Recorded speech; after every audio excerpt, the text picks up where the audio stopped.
Hello, this is part two, the second video. But that makes four. Okay. Well, anyhow, if you didn't see part one, I'll link it somewhere, probably in this. Whoa, I'm trying to get my fingers straight. Okay, in this little spot right here, I'll make like an annotation or something that says, here's part one, go to part one. I'll probably make it say exactly that or something. But anyhow, part two of the video.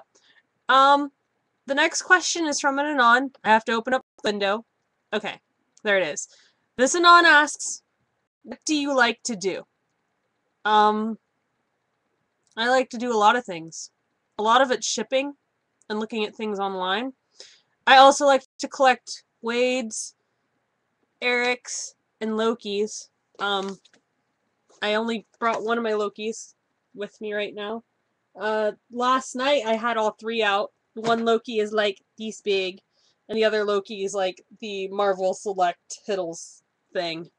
One of my Wades is also like this big, and the other one's the big one. And then I have a couple of Erics and a Dante and a Charles. And I thought I have like a singular. Oh, I have a singular Steve. That's what I have. And then I have other little figures around the room. I collect toys. I do. And stuffed animals. And yeah. And I collect Sherlock Holmes books too. Like the big compilation ones, especially with illustrations and junk. I like to doodle. Like there's Barry the Ditto Chew and Sharknado, who I think in this video you can actually see his colors, which when I was showing B, because I did this when B was reading to me something, and I was like, I'm gonna doodle for you. So I doodled things with Sharpie markers. I don't say that I'm the best at doodling, but sometimes I'm good at doodling. And then I did not compare these two at all, but it just happened that I drew a Sherlock and a John, and they're kind of cute, I guess. I do that. I That's kind of what I like to do. I also like Tumblr, and I like to watch Sherlock, and I like to cosplay a lot. Um, Anything else I like to do? If I could find my camera, I would do more photography for you guys, but um, and I would make this video look better because I have like a 14 megapixel camera sitting around somewhere in my house that I cannot find and I have not been able to find since I went to a con in July. So that's what I like to do. I wonder how long that question. Yeah, that took up like 3 minutes of my time. So let me do the next question, which is also from Aaron. I'm not sure if the last Anon was from Aaron, but it might have been. Um, what are some plot ideas you'd like to do? I've really done pretty much a lot of the plot ideas I'd like to do for this Kate. If any come up, I would suggest I will suggest them and see if anybody else will want to do it. But for now, I just want to kind of go with the plot of what she's going to do while Clint's dead, and what she's going to do when he eventually comes back, which that's already kind of planned out, and I'm going to have fun with that because that's a lot of Kate feels. I know that's what you wanted. Um, what else was it? Um, for the playing it straight verse Kate, I want to see how her relationship with Tommy comes out because there's going to be a lot of plot stuff going on with there. Also, I want to explore her meeting Teddy because that's going to be hilarious. She's afraid that she will scare Teddy off, and she really doesn't want to do that. Um, I also want to see how her pregnancy progresses because right now she can't eat peanut butter because it's just one of those things that she can't eat. It makes her sick to her stomach, and she feels kind of depressed about that because she likes peanut butter. So she's been eating like carrots and honey and some weird stuff. It's weird, but it's not too weird. Um, and then I'd like to actually get a start on using my Greg Lestrade account that I made because Rupert Graves, and I want to see him interact with a Coulson. I don't know why, but that seems like they would have a great friendship. Um, so I think that's all the plot stuff that I want to explore. Aside from Howie and Lucas, which are two characters that Howie is my character. His name's Howie Bonner, Bohner. The whole joke with the semen is that they have penis jokes or something like that.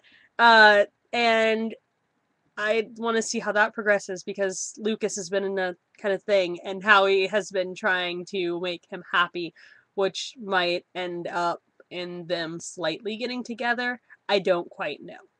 Um, so next question is also Aaron. What are Kate's feels on kids? What are Kate's feels on Clint's feels on kids? Kate loves children. She wants some of her own someday. She hopes to be the mother that her mother was. And the fact that Clint is afraid that he won't be a good father kind of makes her worry a little bit. It's not a worry that he will be a horrible father because she thinks he'll be a great father. It's more of a worry that he won't ever want kids, and she kind of wants to see him with kids. It's been in her little childhood plan that whatever. So yeah, there's that. Uh she also thinks that their children would be some of the best children ever. There's that. So that challenge is out to Jason and Tommy. TJ better be like super amazing. I'm just messing with you. I really am. And last question. Sorcerer to the Stars asked, I want to ask a question, but I don't know what to ask. That's cool, bro. That's cool. It's okay. I don't know what to ask half the time. I just want to hear you guys talk because I like to watch people talk. Sometimes I like to watch myself talk. It's weird. It's not even in a narcissistic way. It's weird. It's something about voices. I like voices. But the actual question is, why did you get Kate and Clint together, I guess? Originally, Hawk Fluff was not supposed to happen. I think both Aaron and I, it just kind of, it happened. Like, I don't quite know because Kate was talking to Clint and they were teasing each other and everything else, and she was going to go out on a date with Tommy when Tommy and Bart broke up, and the original plan was kind of to see where she went with Tommy and maybe go with that because I actually, fun fact, in the Marvel canon, I actually don't ship Hawk Fluff. I ship Kate Tommy, and I'm actually really distraught that Kate Eli didn't work out for, like, I don't know. To me, it's obvious why I'm distraught, but yeah. So it really wasn't supposed to happen, and then they just kind of were drawn to one another, and we decided to just let that go where it went, and now it breaks hearts and everything else and gives you all feels, and I am sorry to say that I have a lot of Stephen Moffat tendencies, and I live off of your pain. I apologize for that. That's why a lot of times when plot things happen, or when big plot things happen and I know about them, or if I have a plot in my head that I know is going to just break people, I try not to tell anyone. B can attest to this in any of our RPs. I'll have a character just do something, and she'll go, but why? And I'll go, because. And I give her that smile and everything. But they got together because chemistry happened and it worked. And, I don't really have any regrets about that. It's kind of a fun pairing to play out and to look at their dynamics because even in canon, they have a very friendly rivalry, and I like that. And I'd like to actually see them go more into that in canon, where maybe even just Clint mentoring her a little bit more. I think that would be cool to see. So anyway, that is all the questions that I have. This video is a lot longer than the other one, and I think I answered about the same amount of questions. So yeah, thank you for watching. Like I said, Play It Straight Universe, if I get a whole bunch of questions about those, I will devote a video to it. But I didn't, and it's kind of depressing because I have like a whole list of things that I would talk about with this video. So, yeah. But I'm gonna let you guys go. Thank you for watching. I love you all. I'm not gonna do any shout outs right now because this is already running long. But, I love you. So, see you later. Goodbye. And junk and stuff. So, yeah, bye.